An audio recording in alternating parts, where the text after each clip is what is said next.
Dang.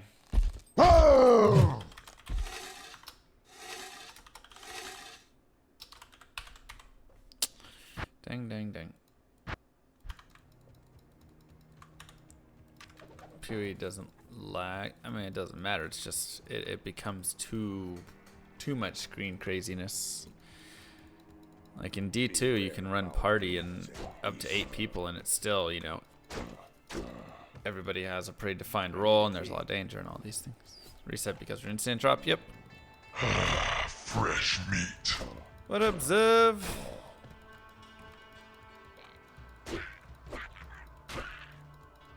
Thank you so much for 2 months in a row.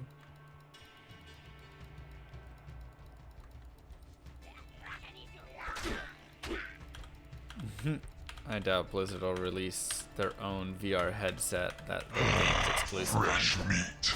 Seems like a really bad move. Sup, Nav, with the Twitch friend? Mwah! Big kisses.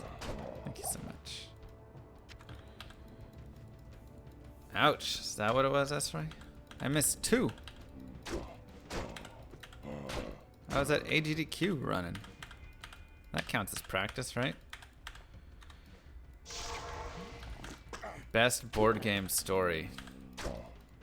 That's tough. I mean, I've got a lot of really great board games. Missing for MVS here in a bit. I mean, I told them that it wasn't great scheduled times for it, but they were like, this is the only time we can do it. The Magic the Gathering story is probably slightly better, right? When I didn't even really top deck the girl, but she lost her mind on it. Board game stories, I mean, I had a group I used to play Battlestar Galactica with every week, and that was fantastic. We had a lot of really great games. We played like 70, 80 games or something. And at least we played once a week for 2 years. Oh, so more than that. So like 100 plus games. So, you know, it just got super meta by the end, right? Like you knew how people played, and so you were always trying to like fool other people, and I don't know, it got really interesting to see how the strategies evolved. But we're making a movie. Yeah, that's what I heard too. Be interesting.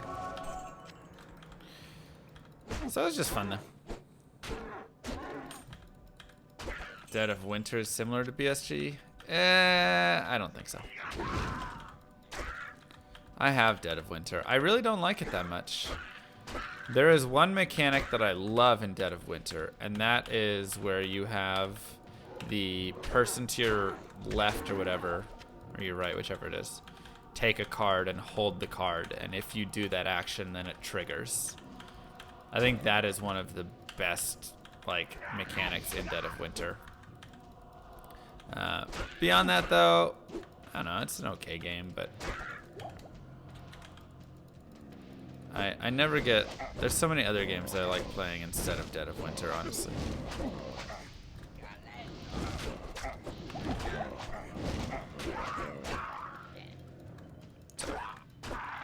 Thank you, Turbo. The newest version of Clue. Have not played it. So no clue. What would I recommend besides Terraforming Mars? I mean, what are you looking for in a game? Give me that criteria first. Do you want a party game? Do you want a game that's like Terraforming Mars? Do you want a game with betrayal features to it? What do you want in the game? And then I can give you some recommendations.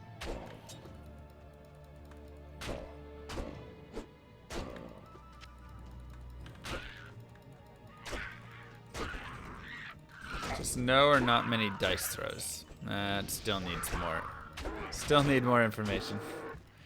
Do you want a game that takes 7 hours, 3 hours, 30 minutes, 5 minutes?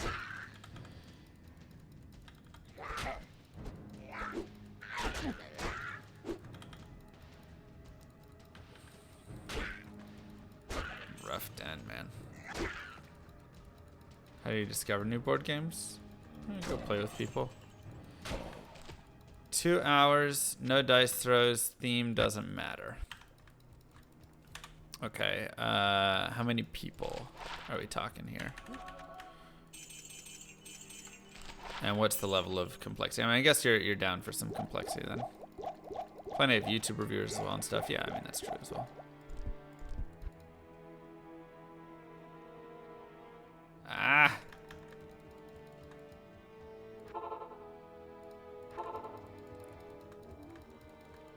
Yeah, do you like co-op? Like, personally, I don't like co-op games that much. I liked Pandemic Legacy. Did not like Pandemic itself.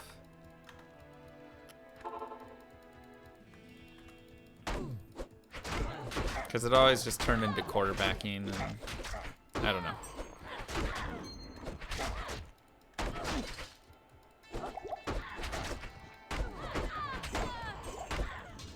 But we're narrowing down our list here, so that's good. You didn't like Spirit Island at all? Love it, yeah. Trez, thank you so much.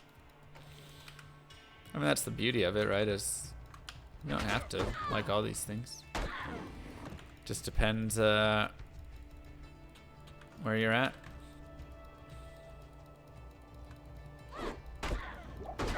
Four to 6 players. Okay, that's a little more. Do you like games that are bluffy or not? Right, like have the backstabbing or have the, you know, loyalty, or would you rather it be more of a strategy, straight up game?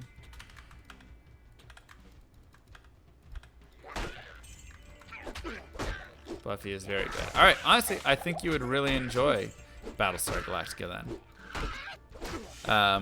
You definitely need a group, and it definitely takes a little bit of time to get into it, and you'll want to play with the expansions, which makes it expensive. I think that is one right there. There's also Shadows over Camelot. That's a little bit lighter, but I find to be decently fun.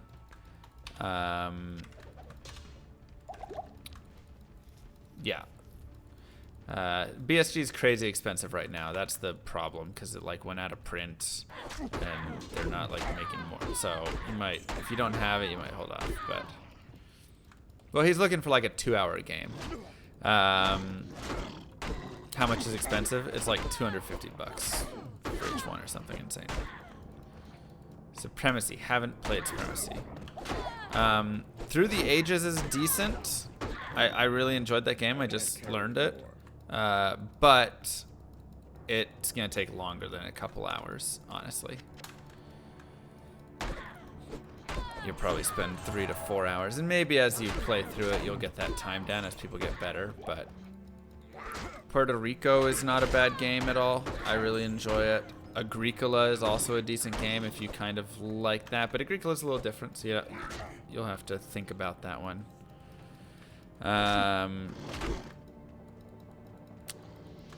Help me. I need help. 200 for the base game. Yeah, I mean, it used to be $50 for each of them, and then when they got rid of whatever for it, they stopped printing it, then it just shot up in price. So that kind of sucked.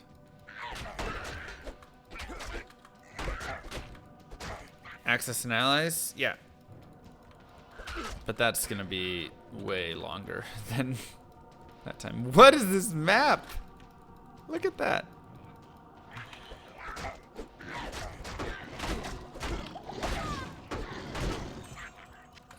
Try and think back. If I like looked at my board games, I could give you even more recommendations.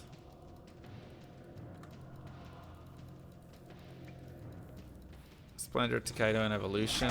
I mean, decent. I don't think those fit in what he's wanting to play right now. But I just learned Splendor as well at HEDQ. That was a really fun game. But it was like 30-minute games. Glad to be part of this wonderful community. Thank you for getting me back into one of the best games ever made. Thank you very much, Gurgles. So, yeah, I would highly recommend Splendor to anybody, but I don't think that's in that one.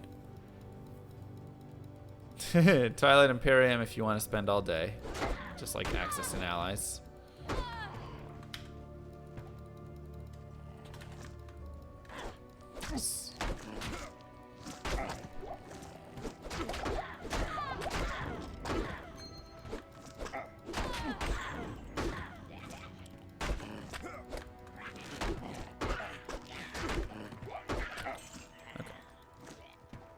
Dominion's fun, never plays the same way twice. I think it does all the time.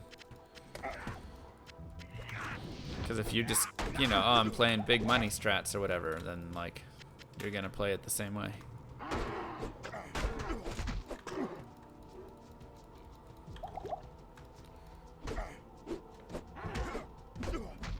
Ouch.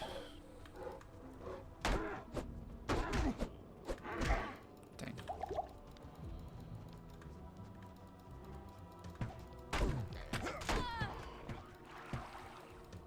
Maybe I shouldn't have dragged these guys. Starting to regret that decision. No, Munchkin's trash.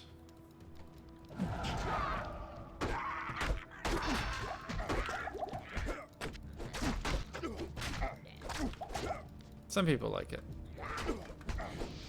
It's fine. I don't like it. I have not played Marvel Legendary, whatever that is.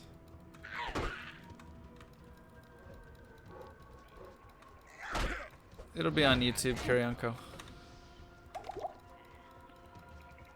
I really need to get away from this boss. He is turning into a pain. Oh gosh dang it, I thought I was gone from him, but I'm not.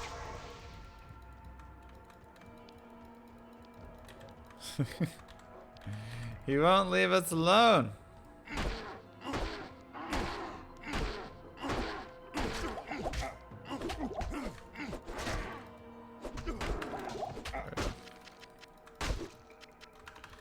Okay.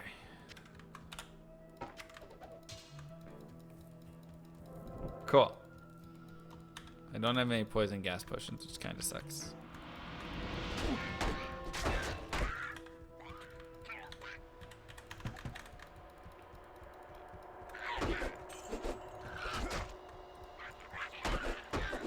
Do I play Torchlight too? I played it a little bit there.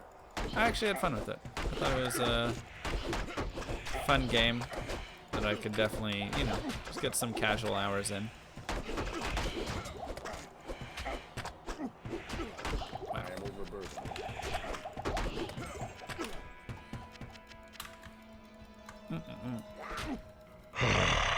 Yeah, I went there for experience, King. Thank you. What about Grim Dawn? I have not tried it. Mwah, appreciate that, Pink Panther.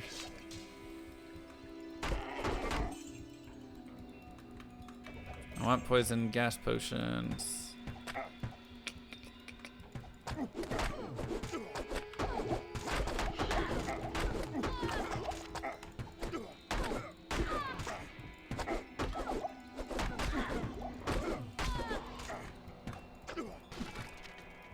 Thought there was another one in there. Yeah, never played House on Haunted Hill, Betrayal at House on the Hill. That's always, I mean, that's a good game. That doesn't really fit that criteria of what he was looking for either, but very, very fun game to just play casually.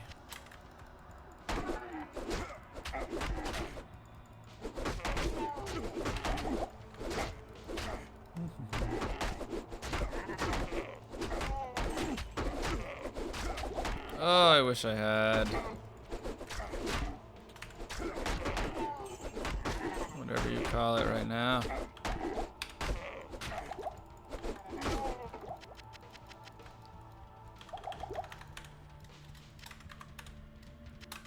Oops. What?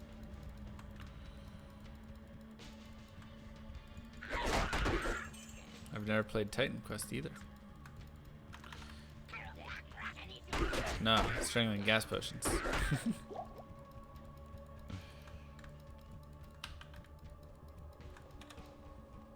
do have a one open socket there.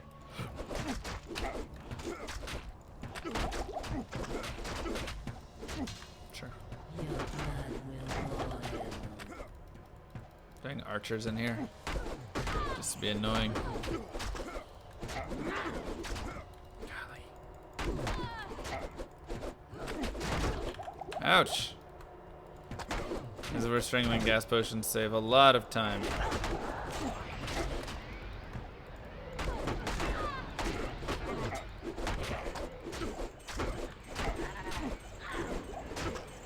Fulminating's again. None drop there.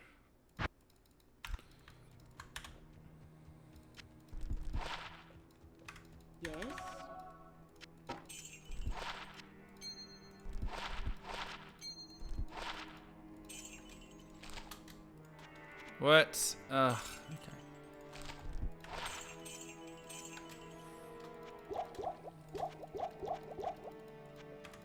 It's not how that was supposed to go.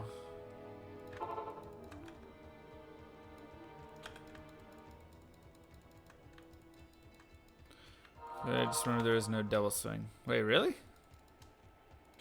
Double swing got removed?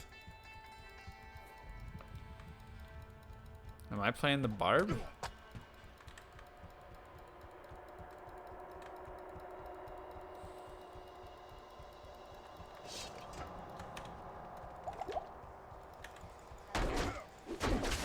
Ouch.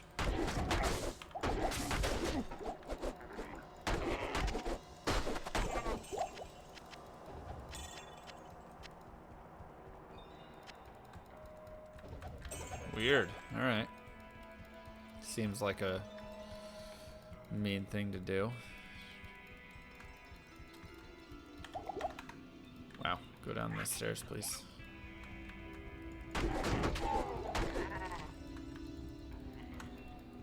Frenzy's at level 1 instead? Oh. Okay. Never mind. Now I see.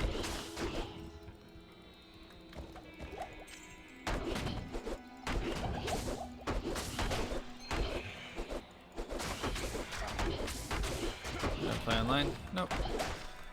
Not really.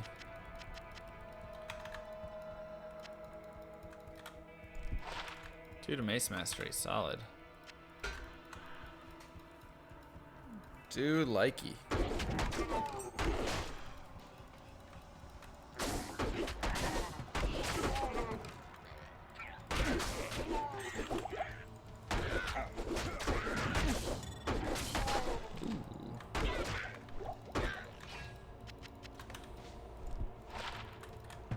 Nice. Like that as well. Ooh, plus 20 to poison damage. Ah. That's the best jewel you can find on an early Barb.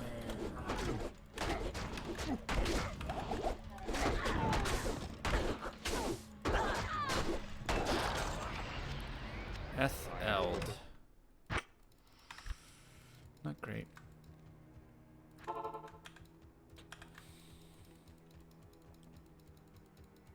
Summoner is new meta? What? Get out of here. Yeah, teeth are just dumb. Nice Kirianko. Teeth are just really silly, honestly.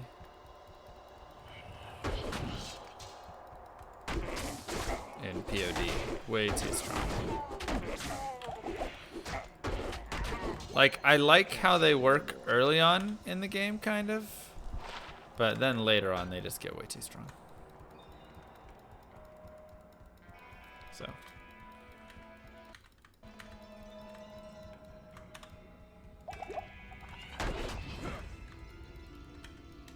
Let's do Vita on it.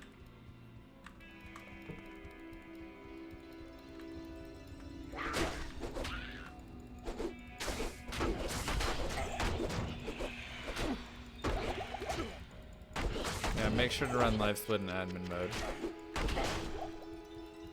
Rams or Saints? I think Rams. Fresh meat. Thank you, Blitz. Mwah. I think Rams. Rams just when I compare those two games and just the seasons even a little bit, like I don't know. Saints have looked medium at best. Rams looked really good. Do I think Rams Patriots rematch? I think Rams Kansas City. I mean, once again, you can never count out Belichick. But so will he outcoach? Probably. Will it be enough? Maybe. But I mean, Mahomes is pretty disgusting as well. I'm like, how do you coach against Hill and stuff? You know, like, it's just gonna be tough. So Patriots they definitely have their work cut out for them, but at the same time,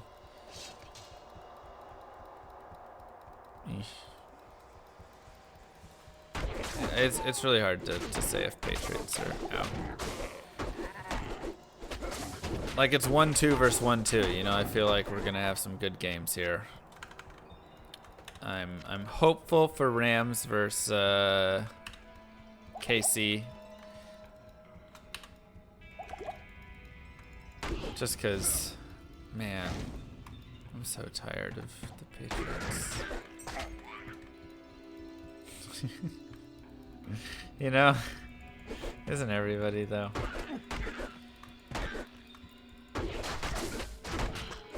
Like, they just sit in that trash division, literally like the worst division for the longevity that it's had, and just win it every time and go to the AFC Championship game every year. And man, it's just, it's just so annoying. So I like when there's, you know, chances for other teams and stuff.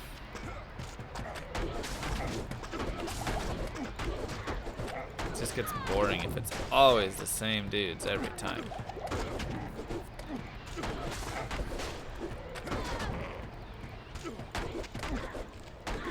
And honestly, I think more of that is Belichick than Brady.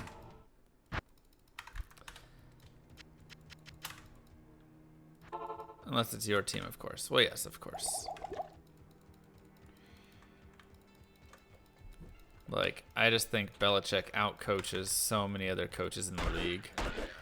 To me, it really shows less so how great Belichick is, and more so how flawed the system is to get real coaches up into positions to coach. Like, you look at Hugh Brown, you look at Jason Garrett, you look at all these guys, and like,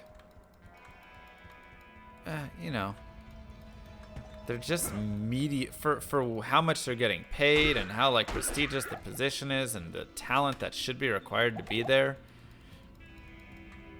It's pretty lackluster, you know. There's just a lot of weak coaches in the league.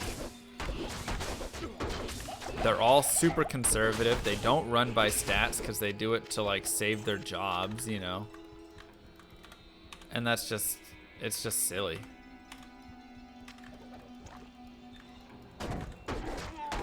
You know, that's the big issue. Look at let's go to the Rams versus the Cowboys. The first drives of the Rams, they have 4th and goal from the 2, and they kick a field goal. Never in your right mind should you be kicking that field goal. Like, statistics will back you up 1,000% that you go for that, especially when the Cowboys haven't had any answer for you either. The next time they have 4th and 5 at the goal, and they kick another field goal. Statistically, you should be going for that touchdown again. Then they had 4th and 2 at the Cowboys, like 40, and they punt it. Should have gone there as well. Like, if you just sit down and actually, which I feel like a coach should have someone who does that, that just sits down and is very smart about all of these stats. you should be playing all these things really by the book, right? Like at this level, it's like if you're playing chess and you're making suboptimal moves. Like there's no reason for you to be making suboptimal moves because, well, you're feeling it that way, or you want to play, super conservatively.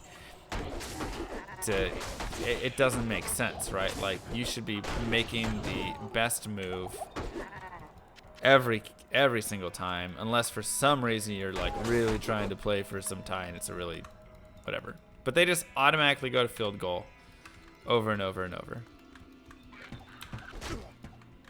They went for the touchdown. Yeah, and the one time they did go for that touchdown on the 4th and foot line or whatever, they should have kicked the field goal. Because it makes it a 2-score game either way. And I'm pretty sure stats say kick that field goal with that amount left. Right, like game 12 Carlson is the one time where you can sit there and say, okay, he's not playing for this game, he's playing for the series. He knows that he'll destroy and blitz, so there's no reason for him to keep playing this game. He just wants to draw it as fast as possible, even in a winning position. It's like the only time, But so many coaches, they just sit there and pretend like they have this, small genius stuff, and they just make suboptimal moves all over the place. So that's what I really hate. That's what I really hate. What match are we talking about? The World Chess Championships, where Carlson was tied in game 11. They were tied going in, and Carlson was in a winning position and offered a draw, and everybody lost their minds. But it was because Carlson knew how much better he was at blitz and short game chess. So it was a very easy decision for him, and then he went 4-0 there and won. Actually made sense. Right. 4th down plays are statistically better to go than kick, and yet how many times do we see them make that kick instead, right? Oops. If L Nefs can be sold, Eld can be sold, 2 can be sold. Okay. So that is where my issues lie with it all, is right there. Why are we paying hundreds of millions of dollars to suboptimal coaches right now who make suboptimal decisions? You should very easily be able to look at a coach and go, oh, you just kicked a field goal on 4th and 2. Clearly you're not a good coach. Good coaches are hard to find. I don't think it's that. I think it's the process of finding them is very dumb, right? How do they find these coaches? They do it through the whole they move them up. So first they prove themselves in the pee-wees, and they prove themselves in high school, and then they prove themselves in college, and it's like this whole thing, and you get all this nepotism and whatever working its way up. And so by the time you get to the top, you've got just not the quality of selection. Aw, good night, Esri.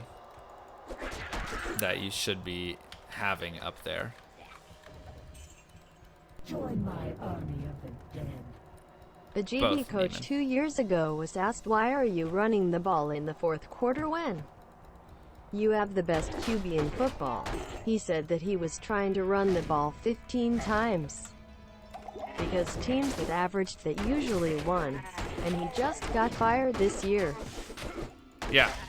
If that's literally your reasoning, you're looking at a stat like that, and you're like, well, that's why I gotta run it. I mean, how stupid do you have to be? Right?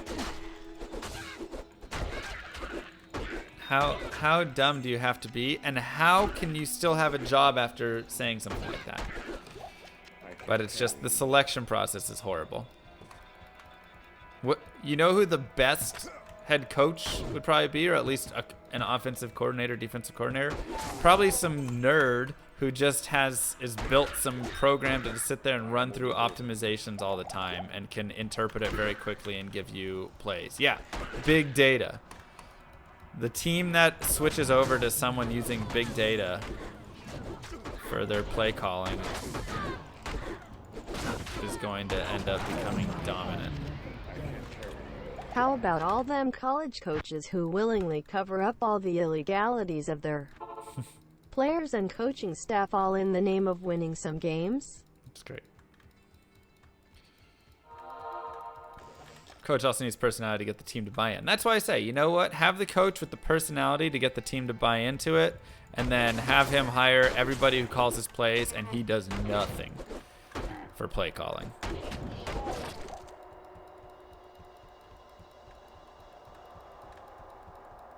Like, that's how it should be, in my opinion. Why they're still making all these calls is beyond me.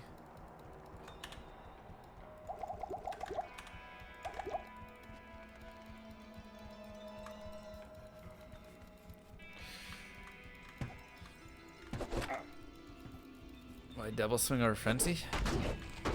Frenzy's not till 24.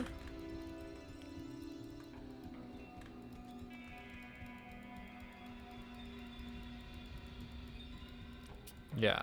My favorite is, I mean, even look at the Cowboys and the Rams game when we had that like 4th and 1, 4th and 2, whatever it was.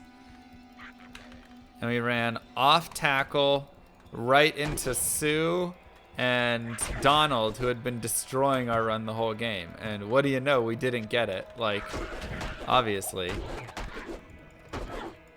You can't tell me that you can put that situation in a simulator and it's going to give you that play call.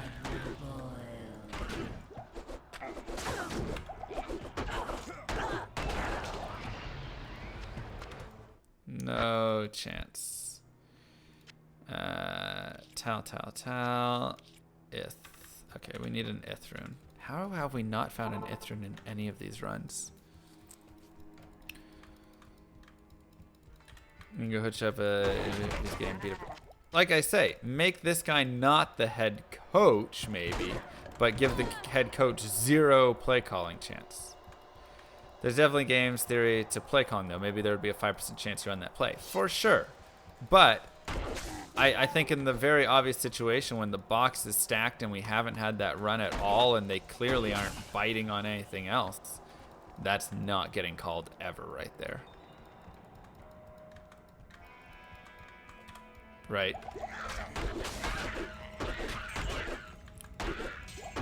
The only way it's probably calling that is if there was some game stuff that was done earlier where we faked him out on a previous attempt and thus they had to watch for something else, you know.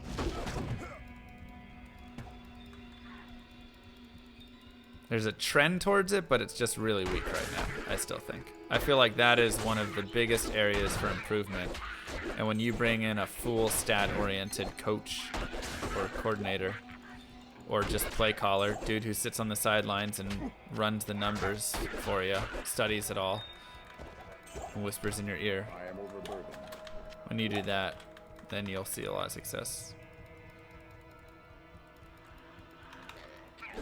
I know, Lord, I know. I watched it. That's exactly what I'm saying. You would definitely have that stuff thrown in from a stat machine. Like these dudes are getting paid, you know, millions of dollars every year, and they suck at their jobs or are mediocre at best. Then you bring in Belichick, who, you know, uses some creativity and stuff, and people are like, oh my God, he's a god. It's like the dude's just making normal calls. He's doing some creativity. Why is this not an expectation for everybody else? Thank you, Ariosho.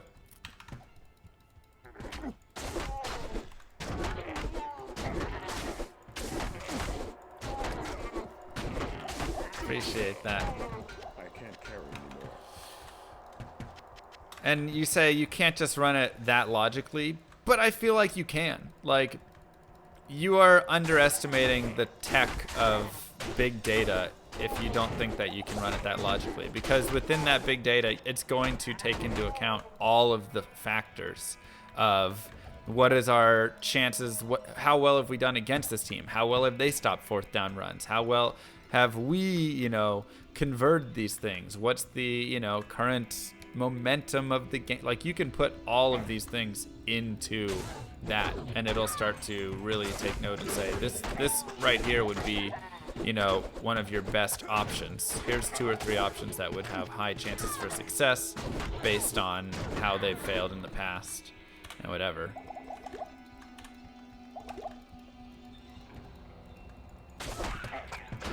And until the other team also is using those stats, like, they're not going to have the answers. Now, once you had it where both teams were using these statistics, then you could actually start to argue that, like, now you're going to be gaming each other because, okay, you know, they'll know exactly what you're going to run if you're always running the most optimal thing. But even then, you're putting in your own inputs on it a lot of times. So, man, this is really bad, actually. How do I not have an Ithrin? Base and player, whether looking, team should do it too. Yeah. Do Cowboys run Elliott too much? I don't think so. I think they just don't run him creatively enough and don't do enough to get the pressure off of him all the times.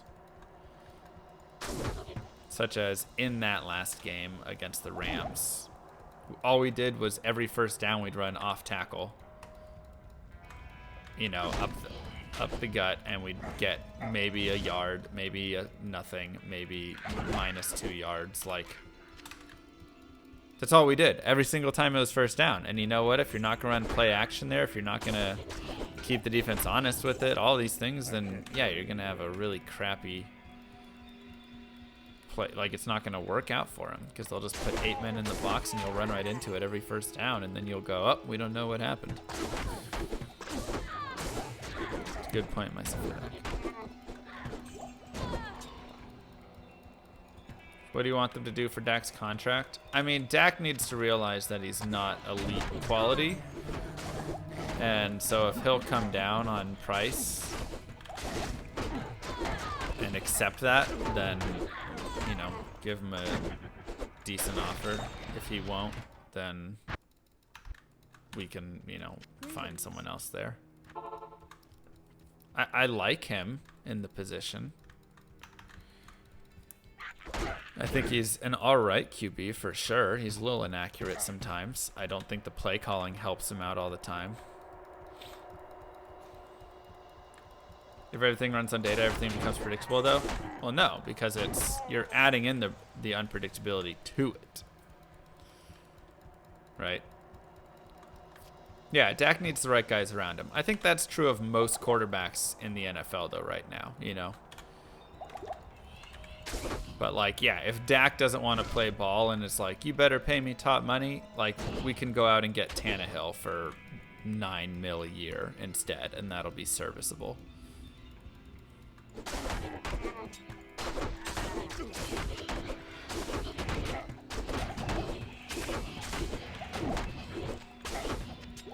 Pretty sure the coaches make those calls, Emma.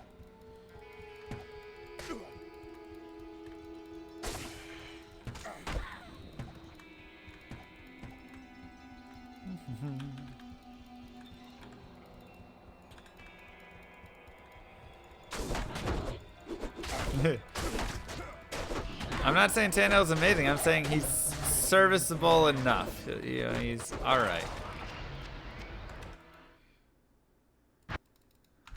Okay. Neff.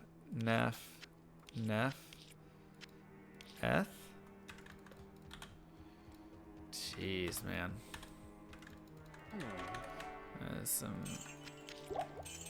serious mess right there.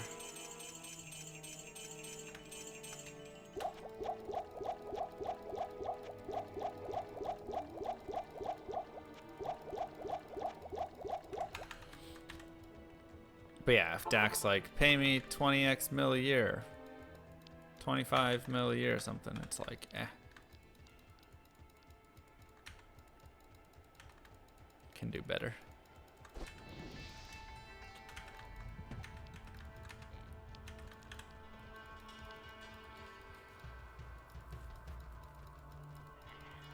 Go for Bortles.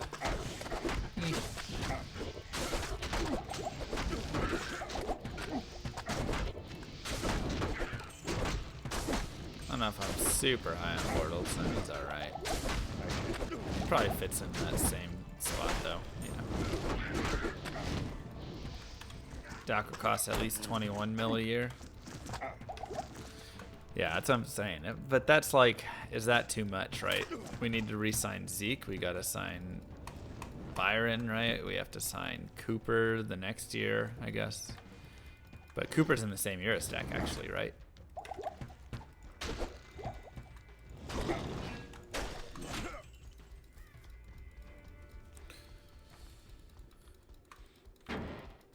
How much time can be made up over the run? I mean, there's some stuff there. Got to keep that O-line together. Yeah. Exactly.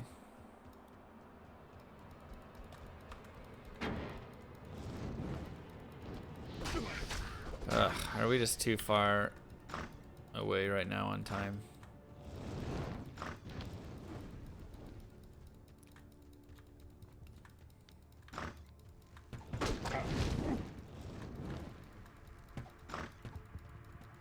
Yeah, Cooper was a fantastic trade.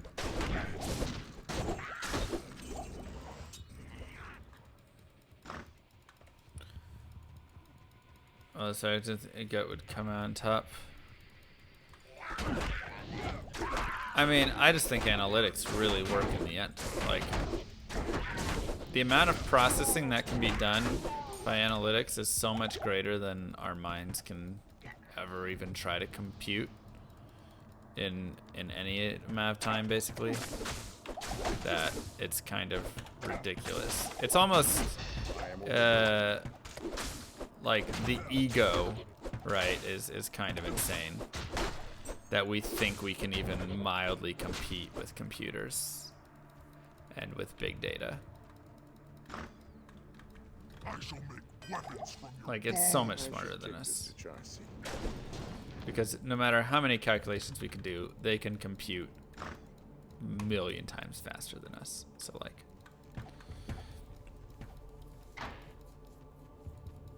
and there's always going to be things that are, you know, hard to predict and whatever. And there's always factors, you know, that just happen, right? And we just have to deal with. There's turnovers, right? But even then, like, big data can sit there and look at a player and determine the chance of, you know, a turnover for any given play and stuff.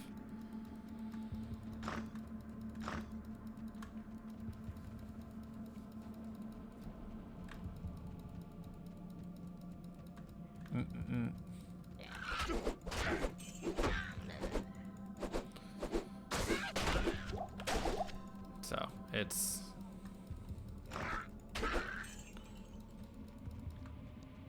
silly. It is way smarter than us. Yeah, a lot of people in here are probably just missing the scale of big data, which is normal. I mean, that's what I'm saying. If you don't work in big data all the time and stuff, like, you don't quite have a full grasp of how far ahead that technology really is. Mwah! Thank you, Robo.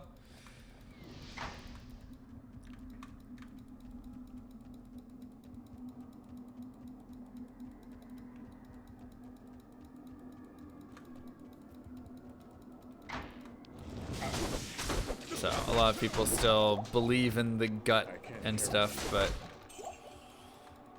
I just, big data is better than guts. I'm really riding the big data hype train. I mean, it's amazing to see. Join my Oh no. army of the dead. I just learned how to make an electrical circuit, so I made one, shaped like a llama. Nice. I put the power supply under his tail, the light bulb in his nose, and grounded him. Well, okay, but when I turned on the power, he started speed running like a champ. Solid. Seems like a nice use there.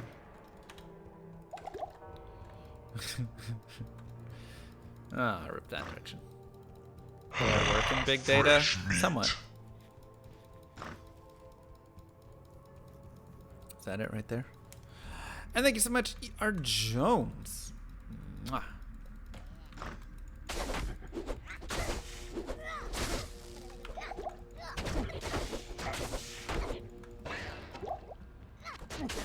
I build a lot of reports off of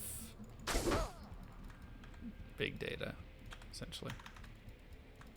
So, just seeing all the analysis and how quickly it can be done and stuff is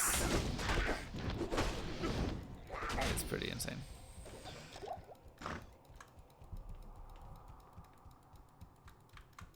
Oops. No, RJ. No.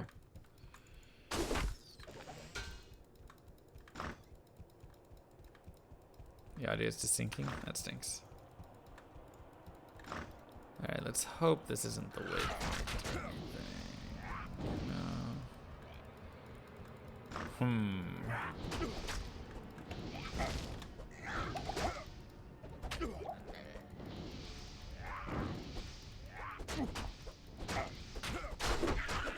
Huh.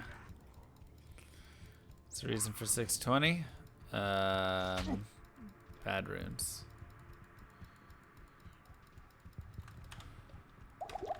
Long time for runes. How big is your data? Pretty big. What do you think about, what do you think you do on 4th and 40 at the 4-yard line? I think I shouldn't have an opinion on it. I think the data should be the thing that tells me what to do. I don't think you should ever sit there and be like, well, I feel like we should, but I mean, and it'll say go for it. Almost guaranteed. It would say 4th and 40, you go for it. Punting and field goals are way overused in the NFL.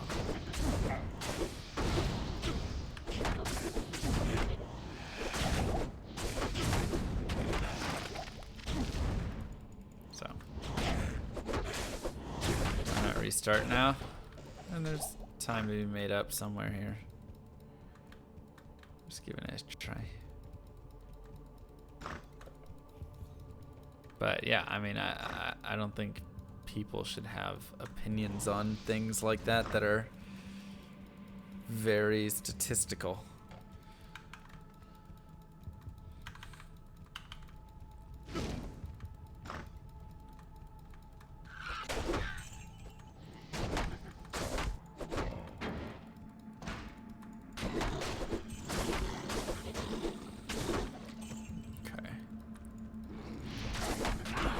Do you think we'll use to see a college team use it before? Yeah, simply from the quantity.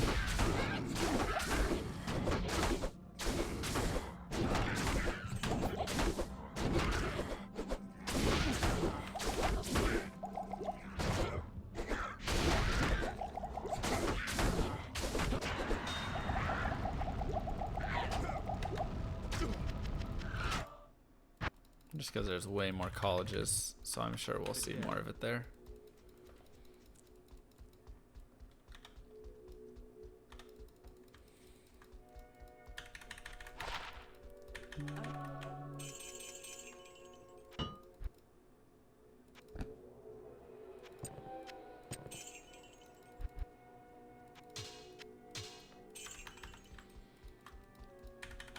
Okay.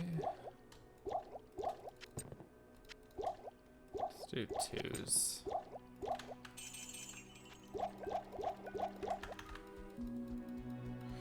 And let's go here.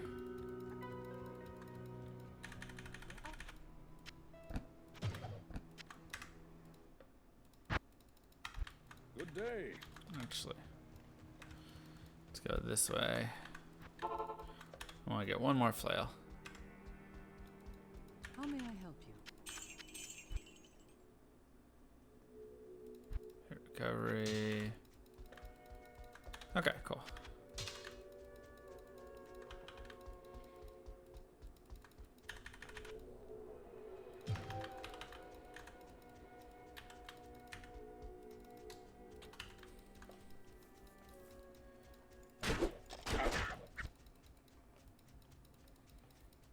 Go Hazade.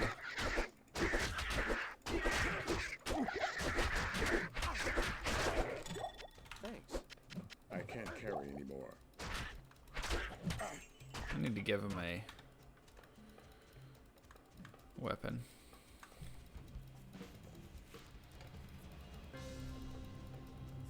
Don't.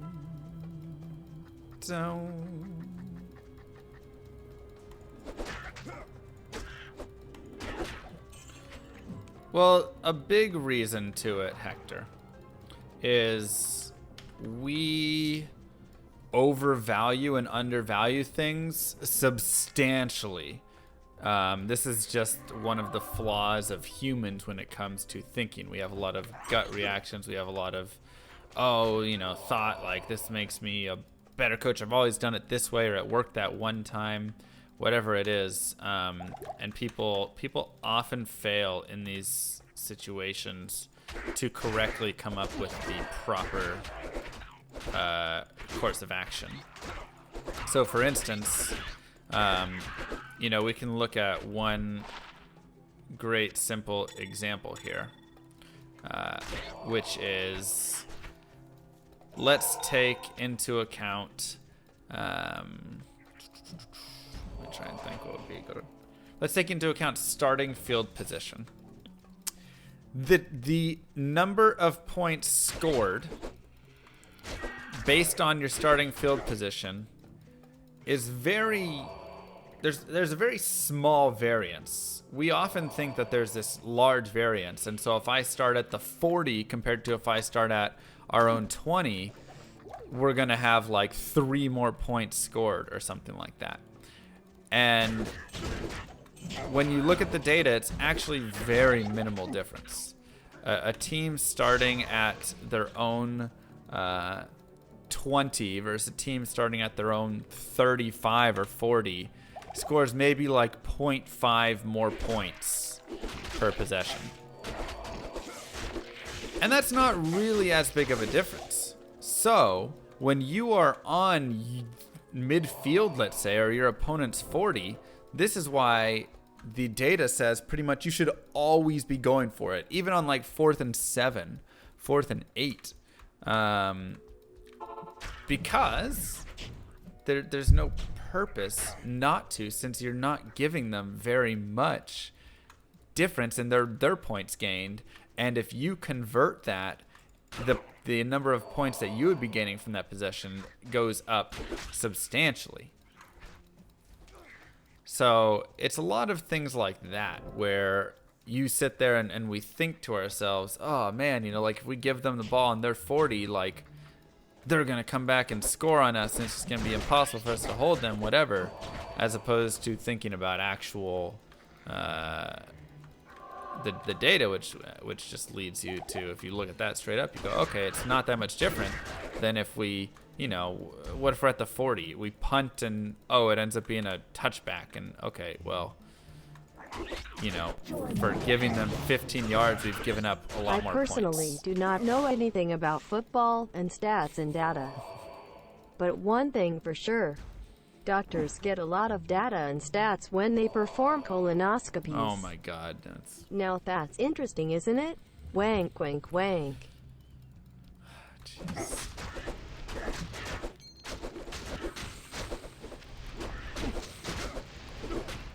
Awful.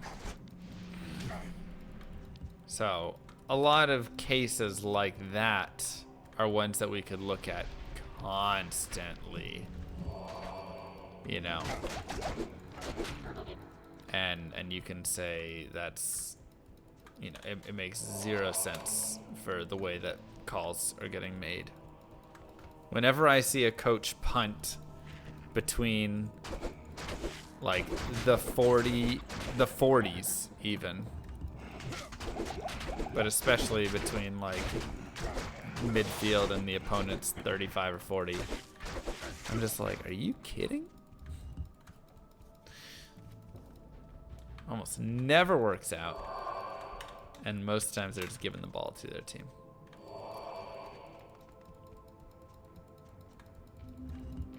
Right. The 40 to 49 starting position was worth 2.1 points, and the 25 to 29 was worth 1.94 points. So it was literally a 0.16 point difference starting the 20-25 apart. They haven't done research on it, because if they did, then they wouldn't be punting there. That's what I'm saying. Like, the data is very clear on those stats, those parts of it.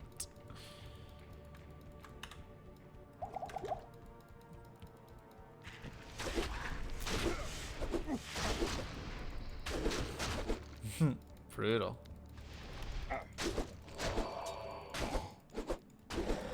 Yeah, so the more pinned they are. But I mean, maybe that's because of how other coaches were running calls from those spots, you know? Like maybe if they had better thoughts and methods for determining how to run plays, they would run better plays in those positions.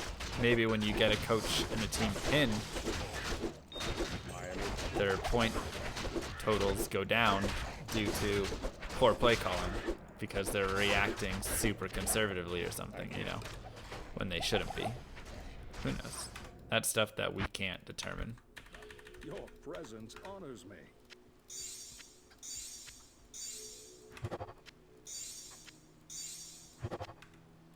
Absolutely ridiculous.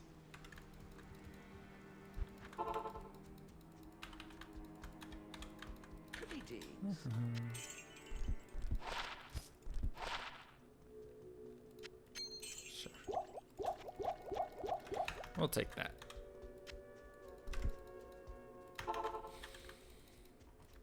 I made an ith rune from a massive conversion.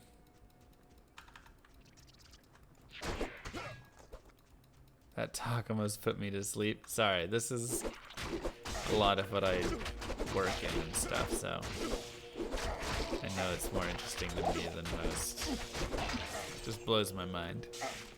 Like, I'm pretty sure I could outcoach many coaches in the NFL, and I wouldn't ever make a decision myself.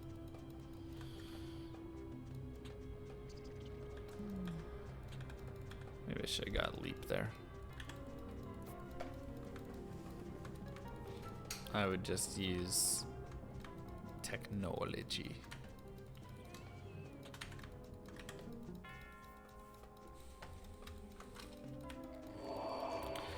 Oops. Once again, I'm not sitting here saying, oh, I can coach it. I'm saying I'll just let the tech coach it.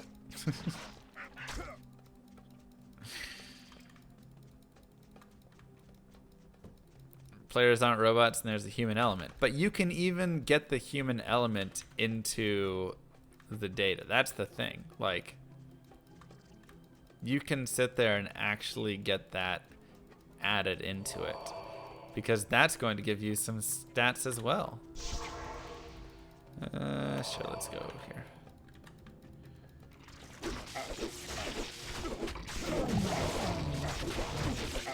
Being a numbers guy myself, I love to hear you talk stats. Yeah. Did you ever to get into baseball? The stats and sabermetrics are king. Yep. I mean, Moneyball, right? That was literally the start. This is literally like exactly what happened in baseball, and why it hasn't made its way to football, I could never tell you. Didn't you say earlier that you didn't like co-op games because of the armchair generals? Yeah. But this is very different. This isn't a game anymore. I guess technically it is, but still. Like in baseball, they literally came in and did this, right? They came in and they went, let's look at the stats of it all. Oh, wow. on base percentage of these players is super valuable, and yet they're undervalued because it's not, you know, big hits, right? They're just getting on base through walks or whatever means. And so then they just started, you know, literally just playing by the stats instead of playing by their intuition and saying, well, I like this guy because he's got, you know, he's big and he has good hits and whatever. And they just said, you know what? If you've got good on base percentage, if you've got good strikeout numbers, whatever it is that you know, statistics kind of deem most valuable for this, we'll do those. And then it worked. Surprise, surprise. And now that's what all baseball is. Is just people playing the stats. Don't you go knocking good hits. Sorry.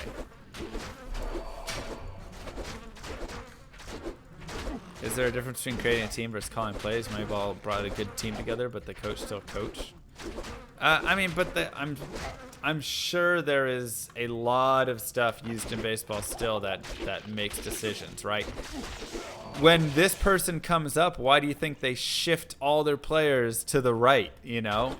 You can sit there and input that data in and look at it and go, okay, well, it says that we should make this shift to the right because his chances of hitting out here in this situation aren't, you know, very high. I can't carry. Easy as that. Good day.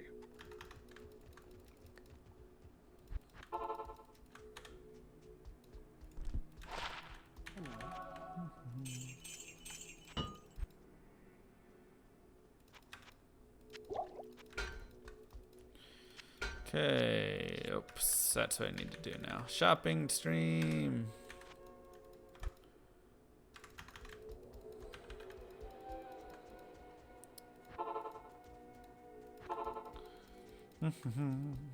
What's my favorite baseball team? I mean, I'd probably just go for the Rangers. I just like the Dallas teams in general, but I'm not 1,000% sold on whatever where, you know, where that's like has to win or whatever.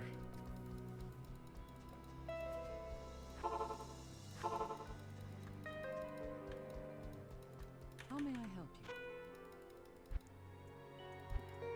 you? Moneyball guy's been Browns manager for 2. Well, the Browns got their own other issues going, but at the same time, hey, they finally had a good season this year. Greetings. So hats off to them. Am I gonna try Sigma when it releases? Yeah, I'll play it for a tiny bit. Football seasons don't last long enough for averages to mean anything. Highly disagree.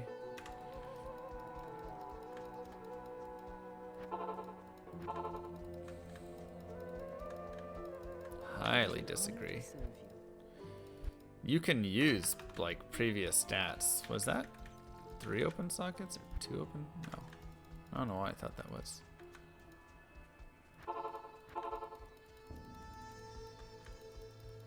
Blessings to you.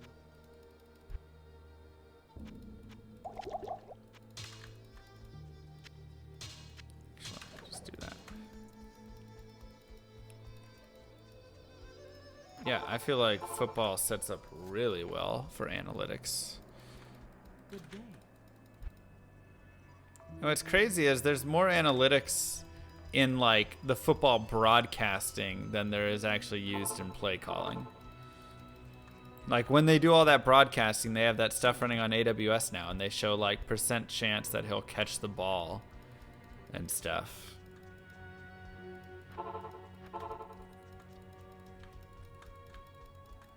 It is an honor to serve you.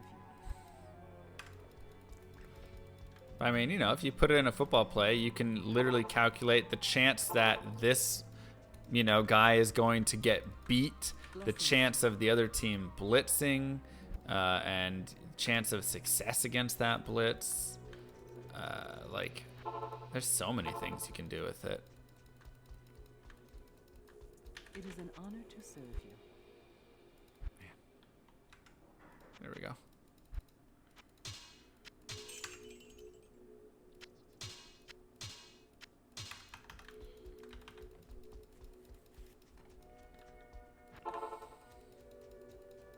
I didn't think I was this far away.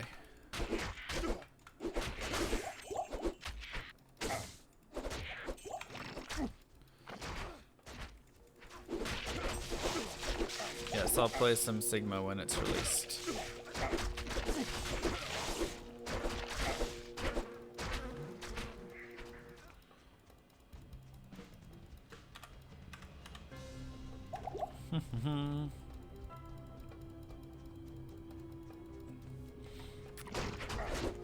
I mean, sure, there's more data in football, but that doesn't mean that you're not going to get good data from, or from in baseball. That doesn't mean you're not going to get good data from football. And like either way, we're always using that same amount of data in our own logical mind as well, right? So we only have 16 games to look at as well from the last season.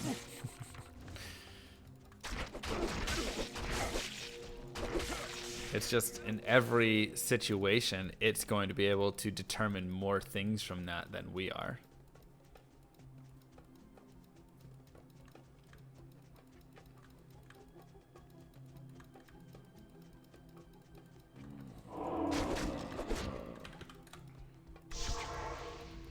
He plays the coach only really until it's just Con that plays the players. Interesting. What game was that?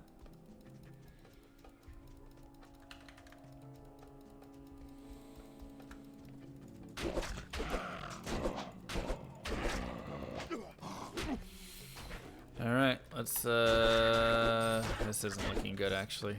This probably is a square. Oh, it's not. Really felt square-like.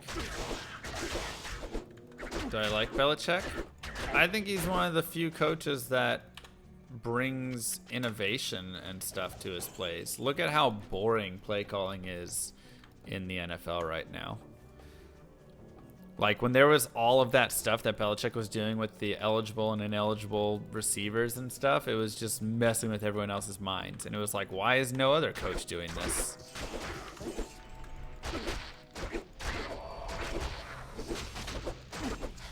You know?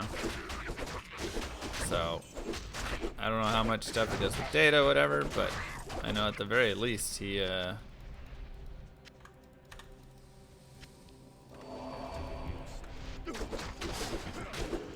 he's more innovative than most.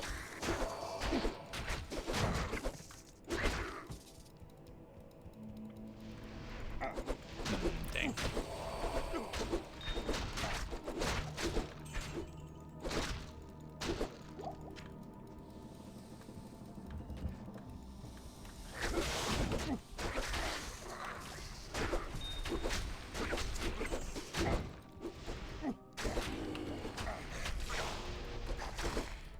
Oh, dang. Ouch.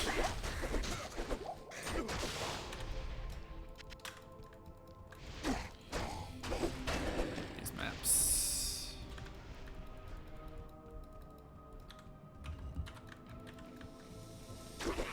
Oh no, he got poisoned.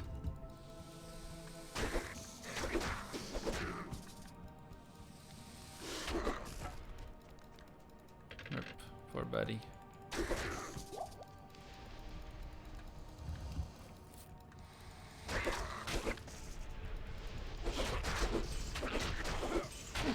Do the thing, get the points. Yeah. Oh no. Ugh. Awful.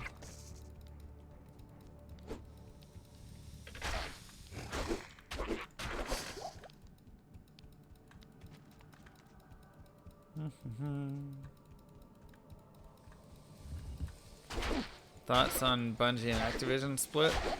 Hope for Blizzard. Blizzard and Activision don't split. They have merged. Like Bungie was just, it wasn't a merger. Blizzard and Activision are one now. So there's no like hope for a split there at all.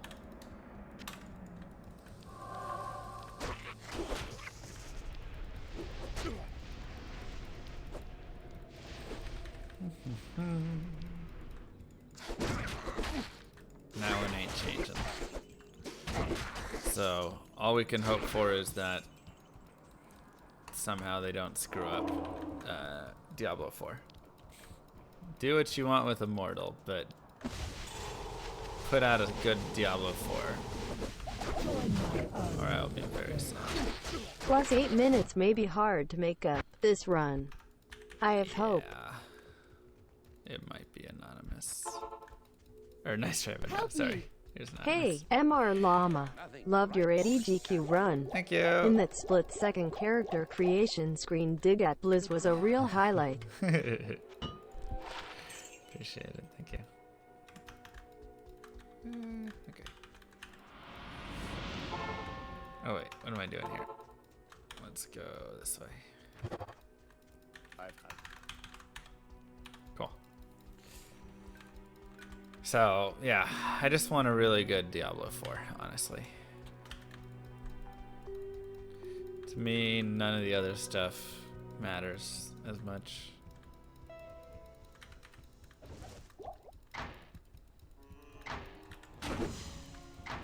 Pretty poor experience this run.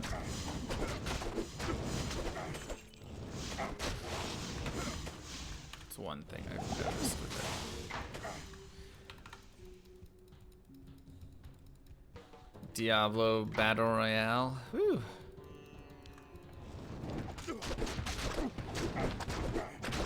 Honestly, like a Diablo Battle Royale would probably be pretty fun. I won't lie. What we don't need any more of are shooter battle royales. But if you make me a solid battle royale that has like melee and like a lot, like it more focused around that stuff, more focused around like Diablo 2 dueling, it's a lot cooler in my opinion. Like when I think back to like the culling was fantastic. Even though the bigger issues it had were with like hit stuff. Right. So it wasn't always great in that regard. But the idea with it was really nice. So now if you add in stuff, and yeah, I think Battle Right's a little bit like it, I've heard. Probably more fun.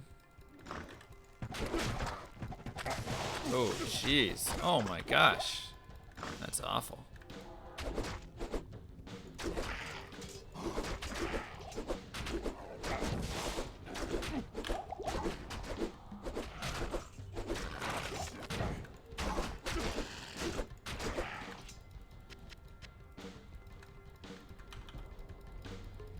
One could get lost in here. If you guys had to break down luck skill needed for it, I mean, you can't break it down in any good way, in my opinion.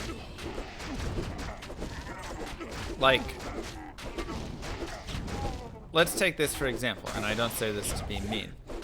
No matter what sorceress run you get,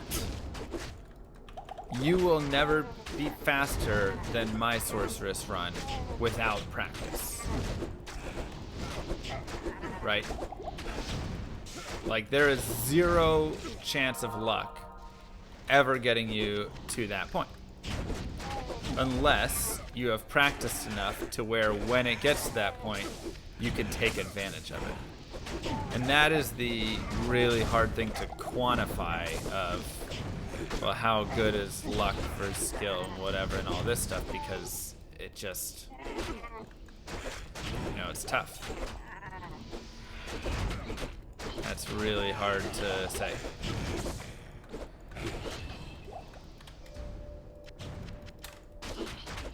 Join my army of the dead. Fortune favors the well-prepared. Right. Fortune favors the well-prepared, sort of. So it's kind of like big data, where I have to do all the calculations in my... No. Have you ever watched a PoE speedrun? Yeah, I've done one before.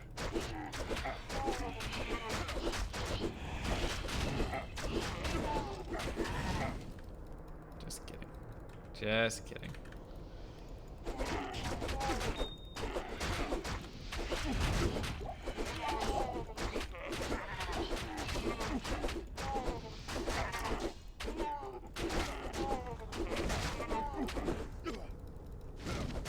So, you know, it's really tough to say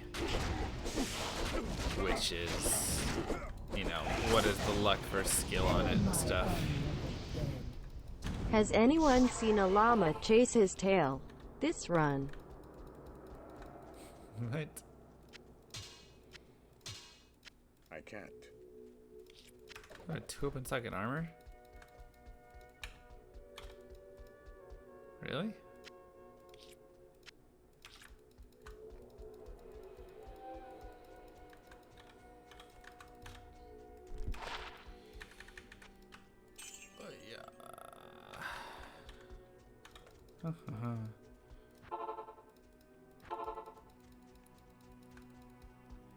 Welcome to the desert rain.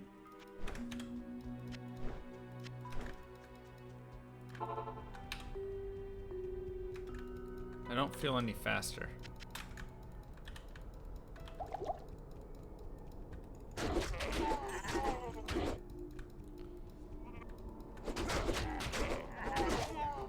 You get my 2 cents on something. What's that?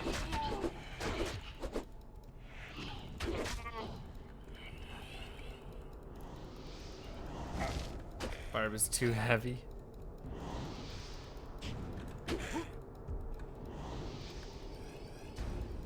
Don't fat shame my Barb. Why maces? Good damage, good speed.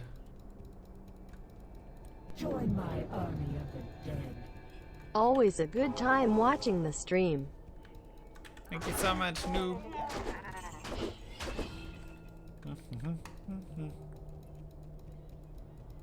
Can't you leap over those voids? Not without more points in leap or leap attack.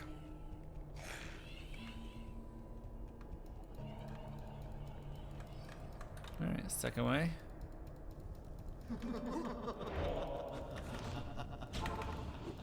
Oops. Circle.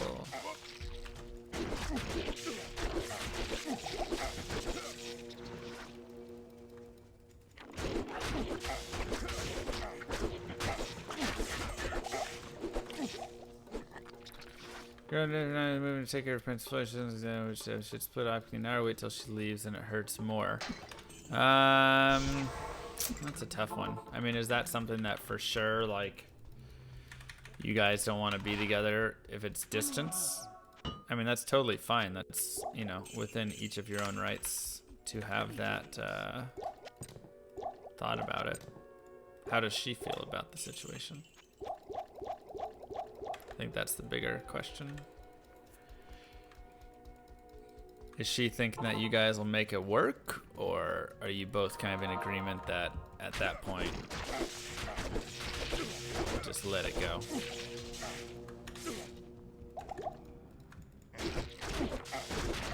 I need some choking gas potions.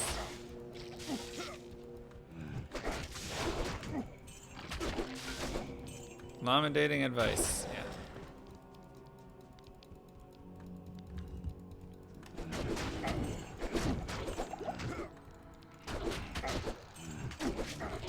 And she told you, she gave you the option to end it then and there. And what did you say? Were you like, no, let's make it last forever? Or were you like, let me think on it?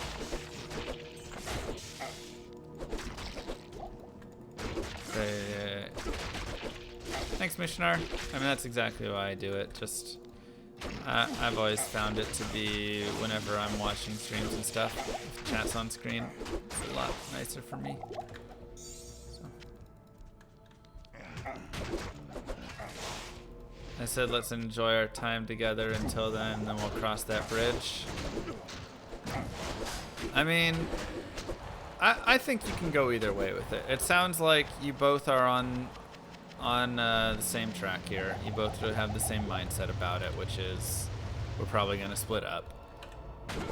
But until that time, like, you know, I don't think there's anything wrong with just enjoying the relationship. It's time that you won't be, you know, looking for another girlfriend, but at the same time, does that matter right now if you're enjoying that time with this person?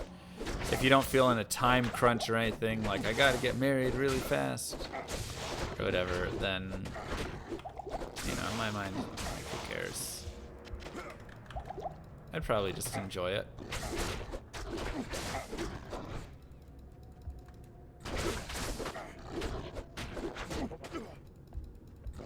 But that's personally because I'm not in any, like, you know, crunch of it. If you're like 31 and you're really looking to find someone to get married, then yeah, maybe you just say, hey, let's end it now. This will be better. That way, you know, we can both go and try and find the person that we want to marry or whatever. Oh, you piece of... Ugh. Greetings.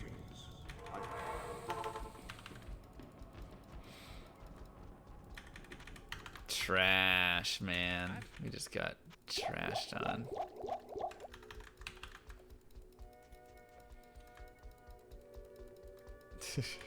I'm not engaged.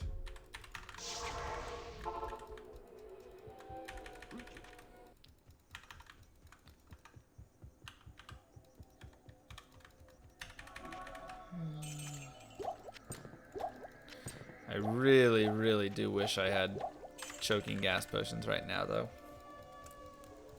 This is actually going to slow me down.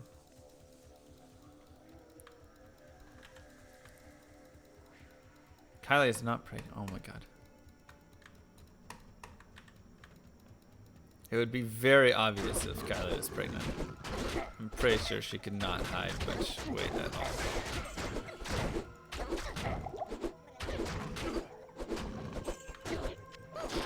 I am overburdened.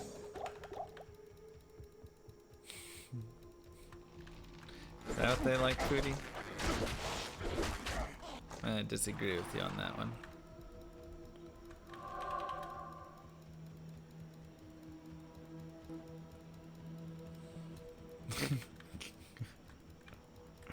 Not fat shaming Kylie. Saying girl skinny.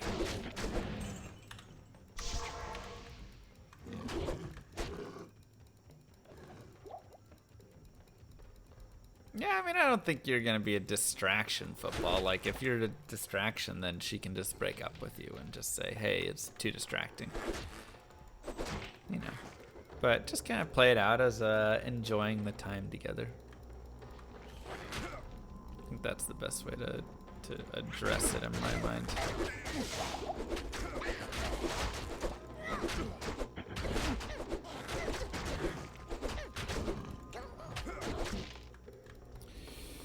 Alright, let's see where this takes us. Flare? Nice.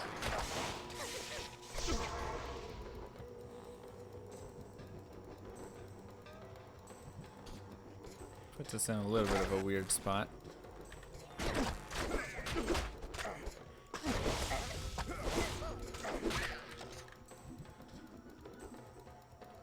See if we can get a waypoint.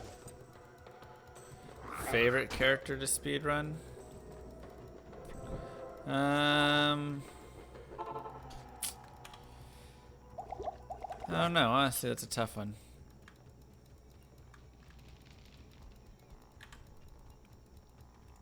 It really depends what the length is and stuff. Like for Hell, I really enjoy Hell Assassin. Hell Sorceress isn't bad. Hell Druid's kind of fun. Hell Amazon is really fun. Necro sucks in all capacities. Let's see what else. Oops. In normal, Assassin and Druid are pretty boring. Sorceress is pretty fun, but now she's getting less fun with these new strategies. I'd say normal runs overall have kind of gotten slightly worse just due to the amount of running that requires, the amount of resets required and everything from them. I think that has actually hurt them a lot. Just because the runs have shifted into such heavy resets now. But, you know, we knew that was eventually going to happen. So, I might have to just switch into becoming more of a hell runner or something going forward. Unfortunately for you guys. I know you guys hate the long, awesome hell runs. And just love all the resets.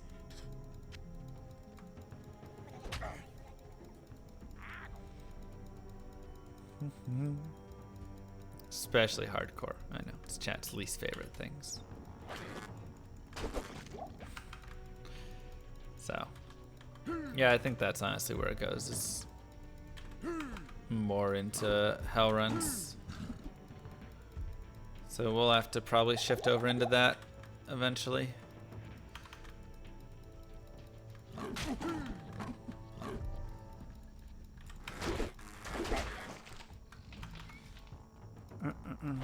Just because we can only do so much here.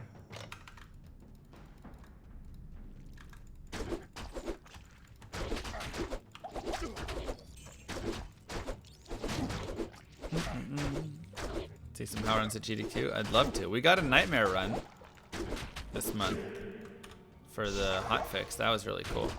I was actually really happy about that. And it went super well too, so. I put a really aggressive estimate and we hit it, which was crazy.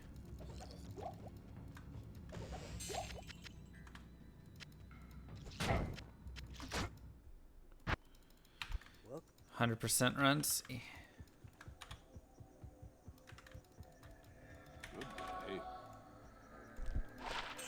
9 max damage actually. Put that in a helm if I wanted, but not really what we need. Yeah. I mean, I will totally admit, like, hell runs have an awesome element to them that you just don't find in normal runs, you know, especially hardcore runs. It's cool to see, like, gearing up. One, to see the difficulty of them, because they definitely get way more difficult. But two, just the gearing up is really interesting to watch, in my opinion. To see how someone, you know, just to see somebody find cool gear is nice, because you rarely find cool gear in a normal run. You run stealth, you run, you know, whatever, but like 1 in 100 runs, you maybe find like a cool piece of gear, and it matters very little in the long run. But in a hell run, like, that stuff actually kind of matters a little more. And that's really fun, and so that makes it more the game of Diablo 2. You know. Oh, hey, Kyler's here. What up, Skyler?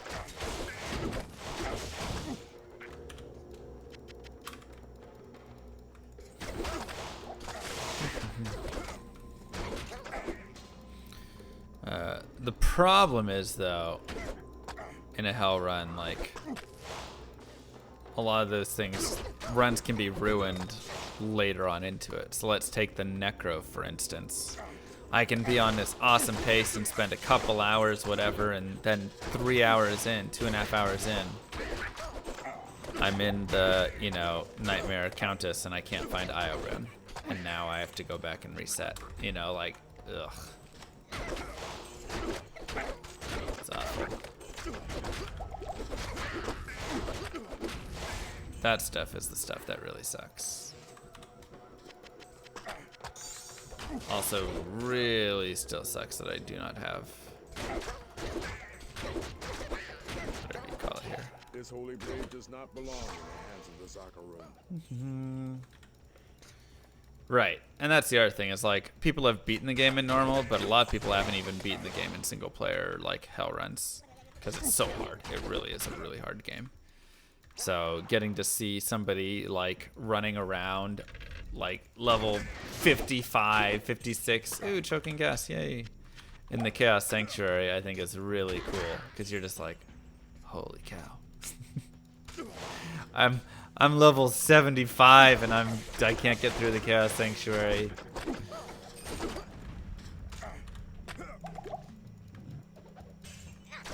So that's a lot of fun too. Sure. Feels like it shouldn't be possible. Yeah, that's a lot of hell speedrunning. And it kind of shouldn't be, which is why a lot of hell speedruns look so bad, right? It's like, holy crap, how are they even trying to get through any of this? Because it's just, it's horrible. I mean, just to be plain and simple about it, it is quite awful. Uh-oh.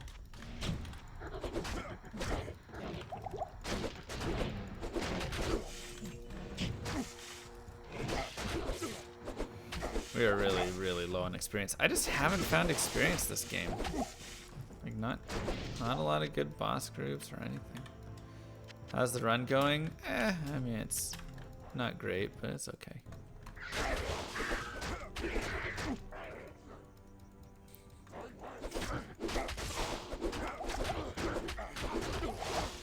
I'm fat, skinny. I did not call Miss Kylie fat. You guys are the ones who called her pregnant. Let me remind you.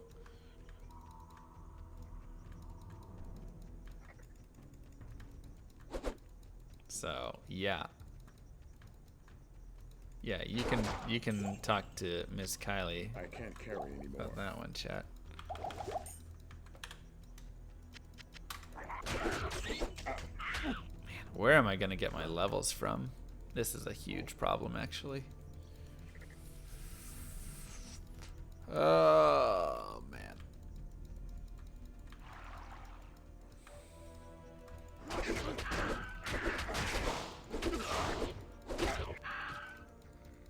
Massive issue. I need to be literally an entire level above where I am right now.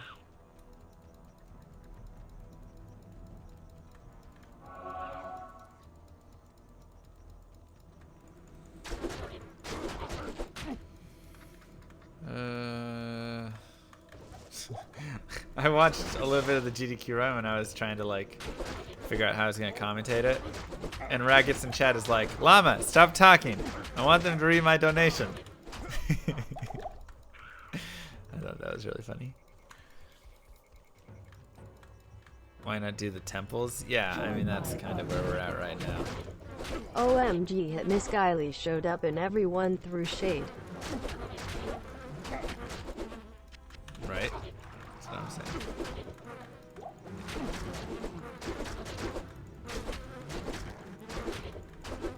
I cut one off. Sorry. I get so excited about the game.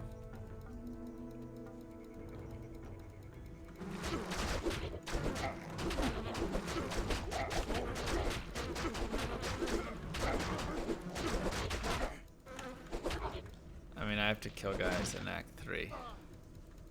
How is chat during the run? Pretty tame, actually. Oh, jeez, Patrick. Sounds good. Thank you. What level is the temple? In normal. And what level is Serena?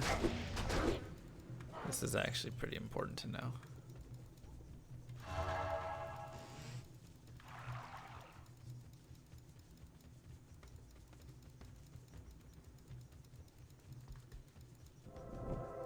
Yeah, I think the sub only helped that a lot. I level 24. Is the temple? Or she's 24.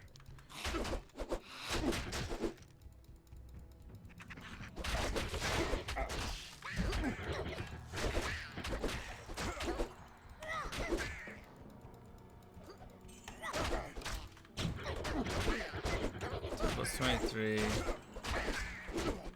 So I'm saying, is she 27? I mean, probably still worth doing her.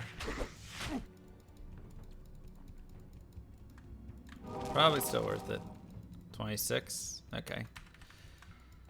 Yeah, that'll still be fine. If it's 23, then she's 26, so.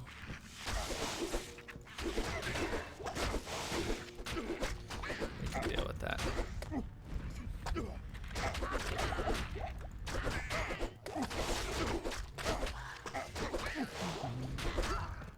Half age plus 3, thank you. Impossible.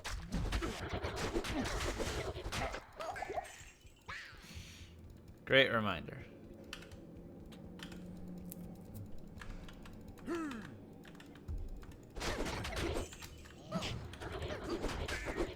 Let's go.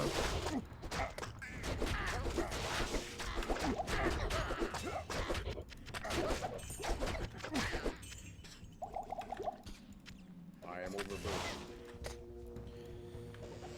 Okay, so we got that. Oh boy. 7 lightning damage. Sure.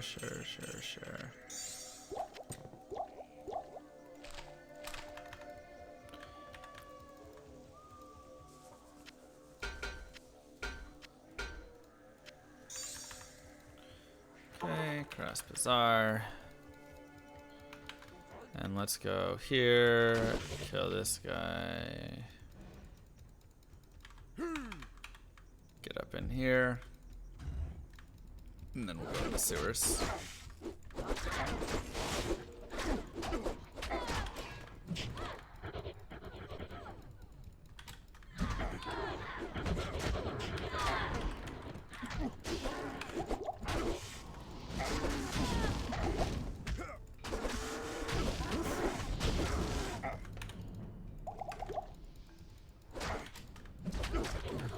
Get him.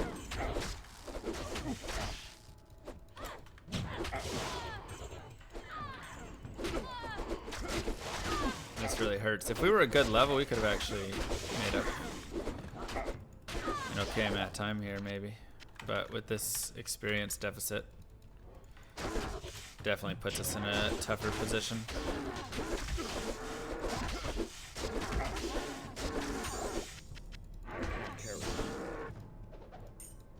No, get the rejuve. Okay.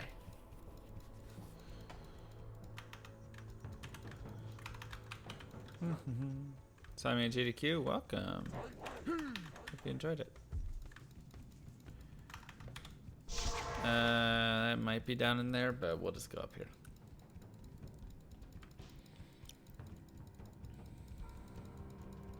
Yeah, an experience shrine would have done us super well this run. But really unlucky in trying to find them. So, what you gonna do?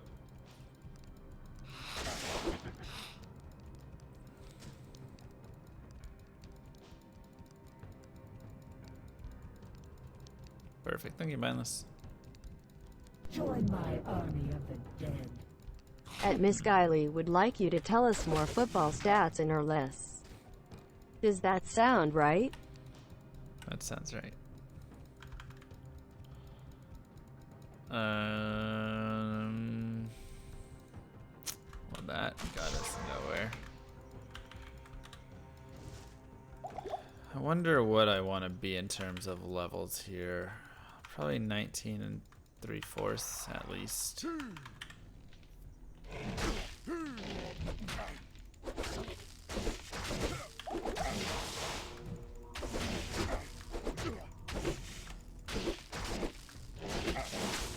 Ouch.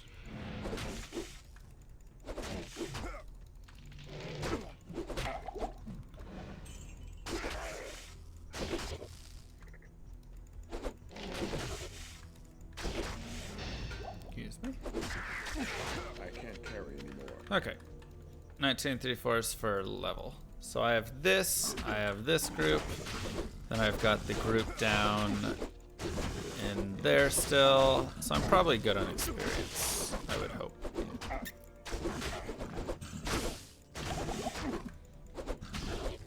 We're probably good on EXP. I am overburdened. Whatever. I don't have anywhere to put it anyways. Like, very soon I want it. So let's just go to Trav Waypoint, and then we're good to go. That still might be short, because I really don't want to kill that much stuff, actually, in Act 4. So we still might be a little bit below where I actually want. Oh, no.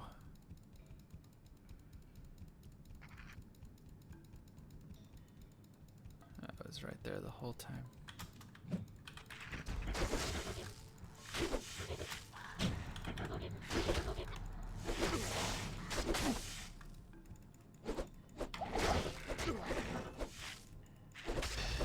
I can't carry anymore.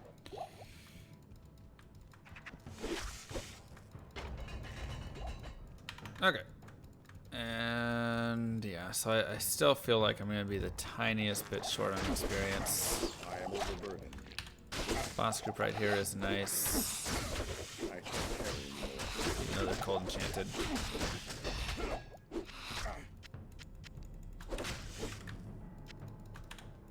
am overburdened. It's a tiny bit of experience. Maybe it'll be enough.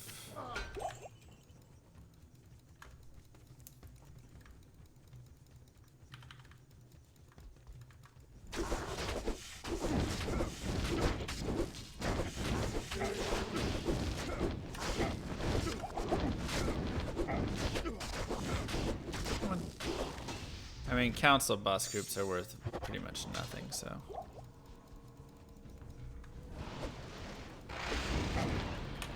Too high level for me.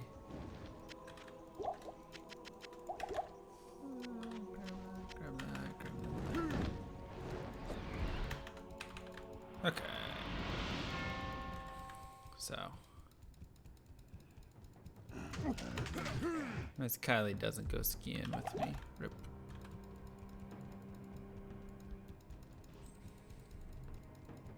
Maybe someday.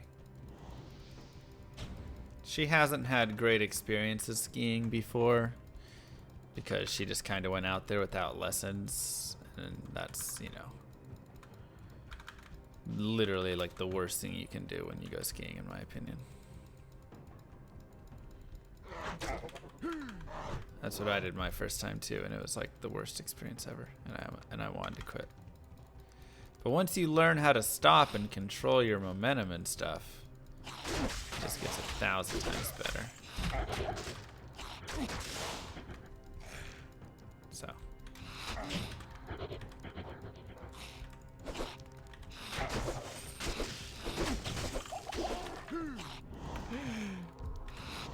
Have you told her about Grow the Buck Up? That should help. Yeah. That's right. Exclamation mark podcast. Do appreciate all likes and shares of that content.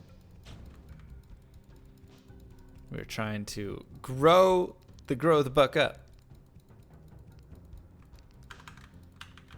I figure breaking your leg or skiing off a cliff could be worse than having no lessons. Nope, no lessons is the worst thing in skiing. You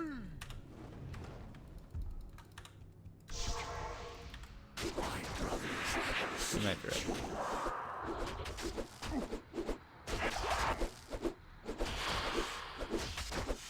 I'm going to Breckenridge in a month. Less than a month. 2 weeks.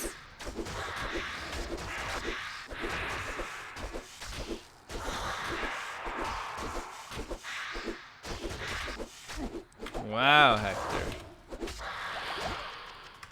I feel like you should want to take even more because it's not a monetized podcast. It's purely just to give you good advice.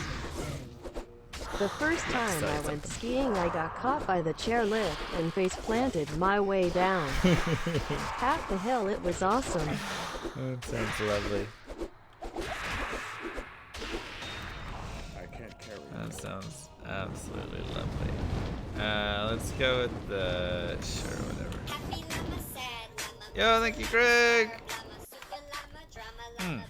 Big fat mama. Who is this big? All this drama. I want to troll more, but I feel like I'm ready to grow the buck up. There you go. sharing and liking it on Facebook for y'all. Thank you. Really do appreciate that. Rip meth drops, right? At least we got a cold damage.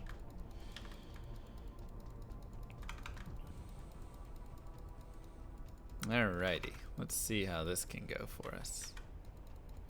Thank you very much, Greg. Also, dang pepperoni, that's rough.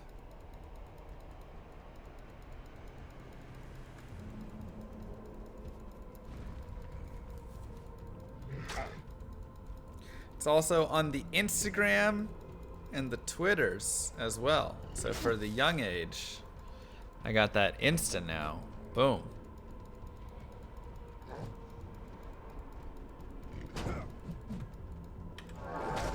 Honestly, its experience shrine might actually help us out slightly.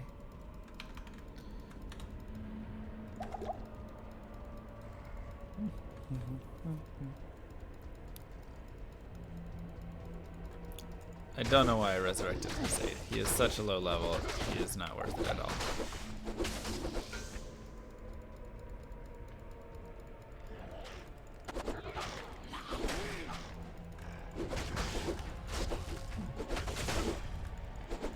We are not currently on the MySpace, but we are. Do people still use that? Did the kid go back to that?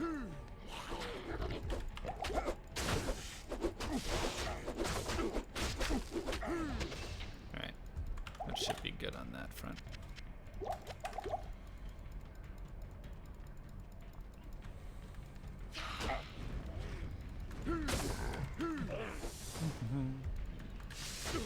Dude, Tom is living his best life. I'm pretty sure he just travels around the world with his hot girlfriend and takes pictures. Like, good on Tom. You don't need to be sitting there making billions of dollars to have that good life. Like, Tom knows what's up. I don't need to get that waypoint.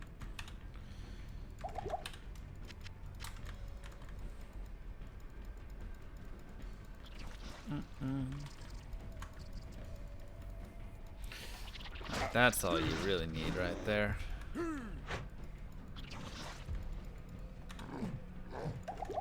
And he seems like he's having a good time with it, you know?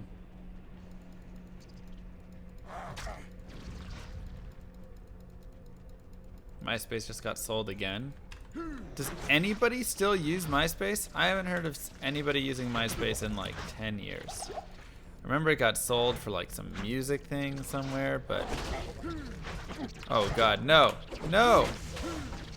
No! Okay.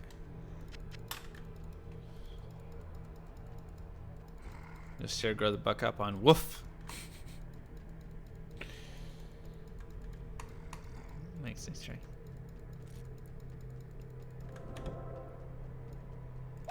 Love it. They still get like 6 million unique hits a month? Wow. Who? It must be popular in another country. Like the #1 social media site of Singapore or something, you know?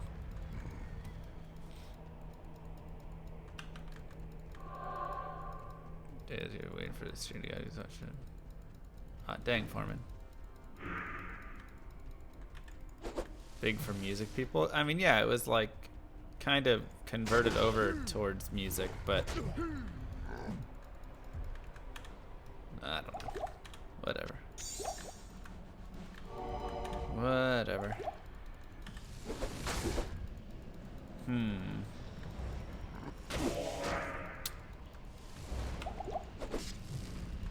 Dang it. They're deep.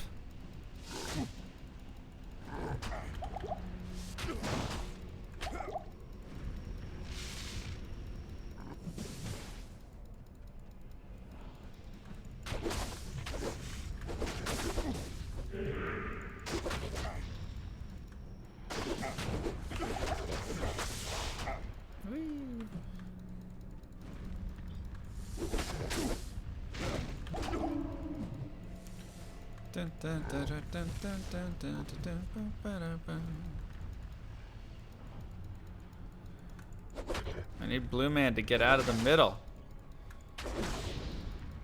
Come on, baby. Ah, you had a great run at me and then you just stopped. Also, no Decrepify. Dude, he is so packed. Why is there so much stuff here? Here we go.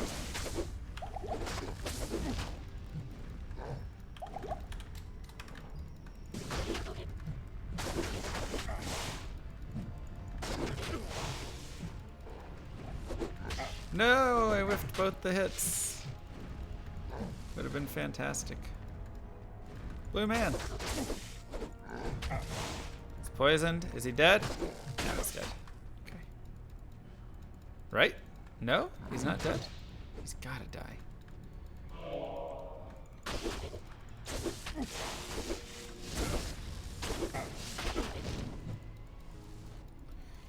Dun, dun, dun, dun, dun, dun.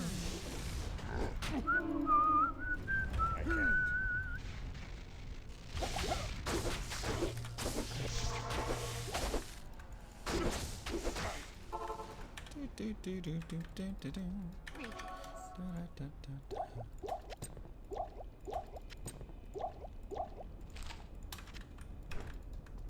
What do you need? What do you need?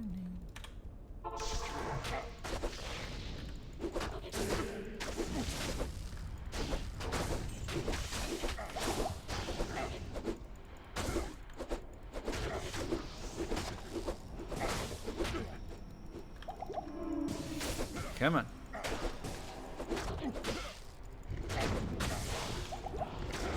Ouch.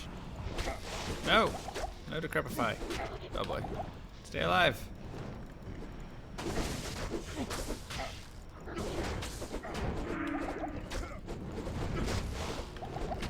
Wow.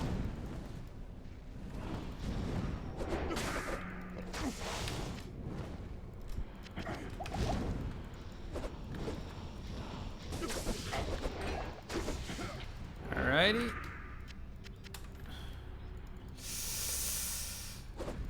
Oh gosh. You should be able to see my gear. Yeah? I think so. Right, chat? If you hover over it. Oh boy. Oh, that's a lot of dudes. Why Decrepify? No, there's more! Oh god. This is bad. No!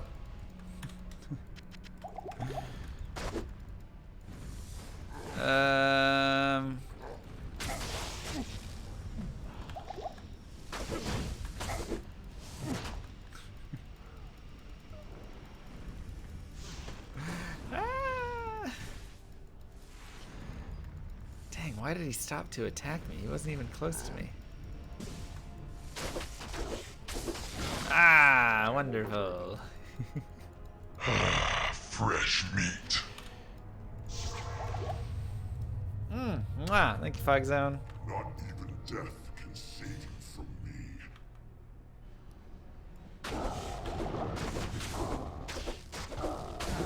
Oh crap, I need thawing potions. Oh no, I need to not die first.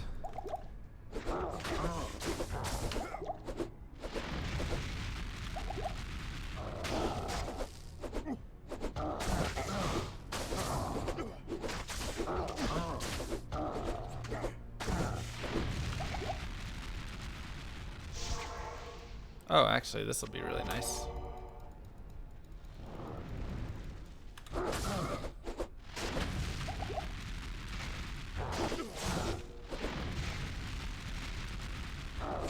I don't like him up here, because he's a lot harder to fight. Oh god, oh gosh, oh gosh.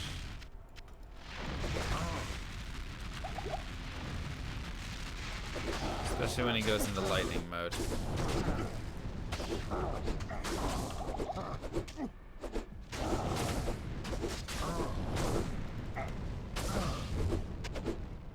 Wait, I thought I cannot be frozen. I guess it's can still be frozen.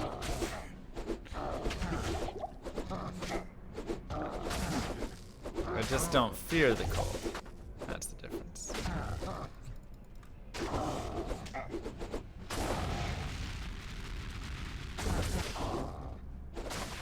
Uh-oh. Uh-oh. Uh-oh. No! Ah, dang. Are you kidding me? That was horrible. We almost got totally screwed right there by that. Let me get some of these things.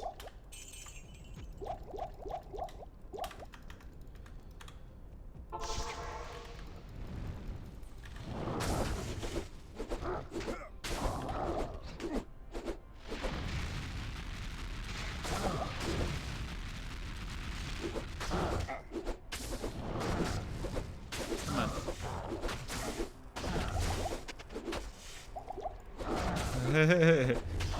I'll try not to, Greg.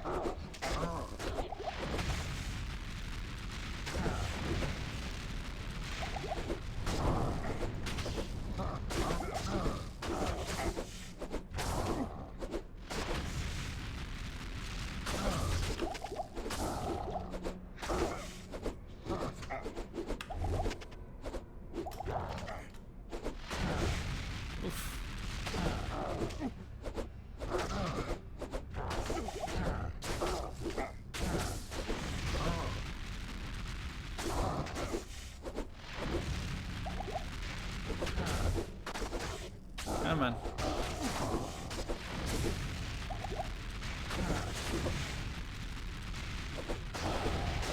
No, jeez. Too many lightnings.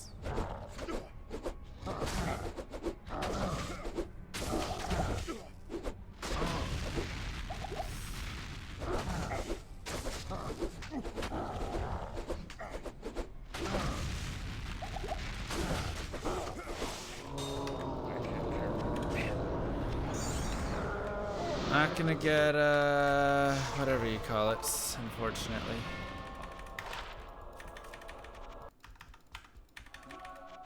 Not gonna get whatever you call it.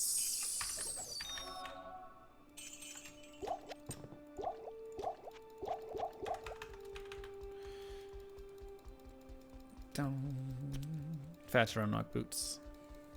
Was really hoping for some. Or Crush Flange. Anything like that could have been huge for us. Anything like that would have been huge.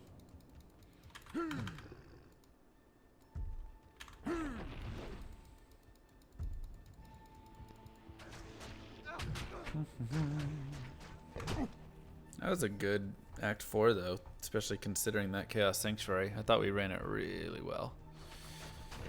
Minute and a half save. I'll take that. Impossible. Haha, got him. Nerd. Dun, dun, dun, dun.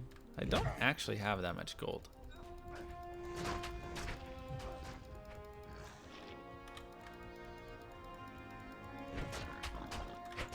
That was good. Yeah, we saved a minute and 38 seconds.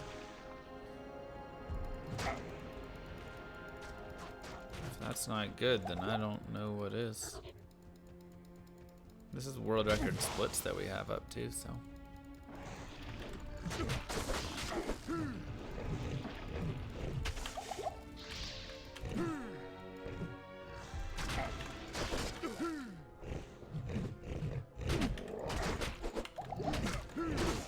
Uh-oh.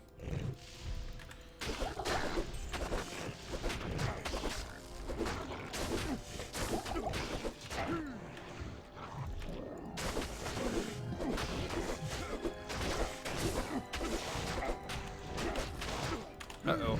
Dead. It's okay. That's okay. Oh yeah. Dang shank. We were too slow. We needed something off of Diablo to really make that run eligible. We needed something at Diablo.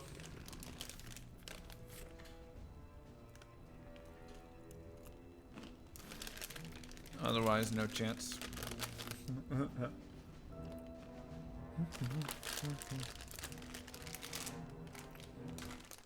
It was a good attempt. I don't feel bad about it.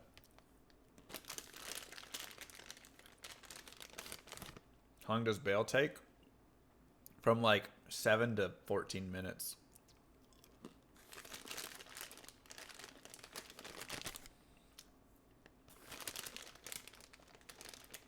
Yeah, that was hardcore.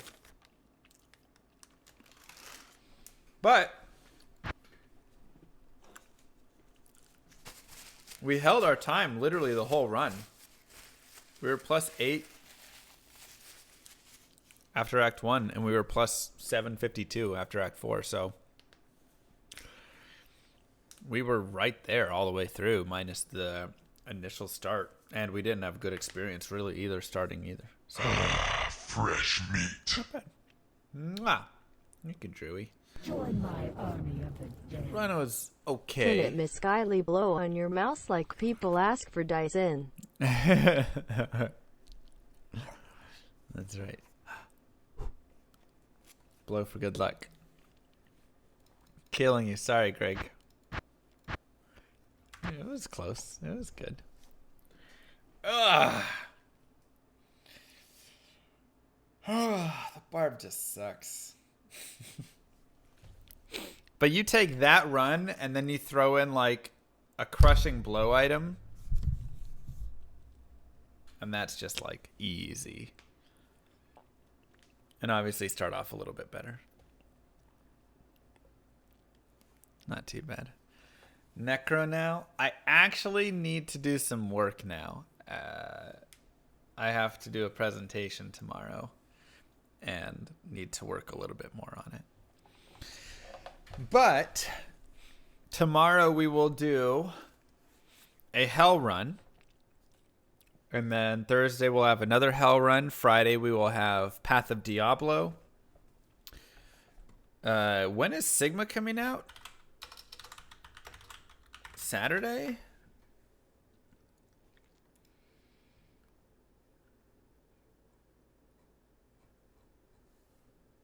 I might play that Saturday or Sunday, one of the two. And yeah. So we got plenty of great Diablo content coming up.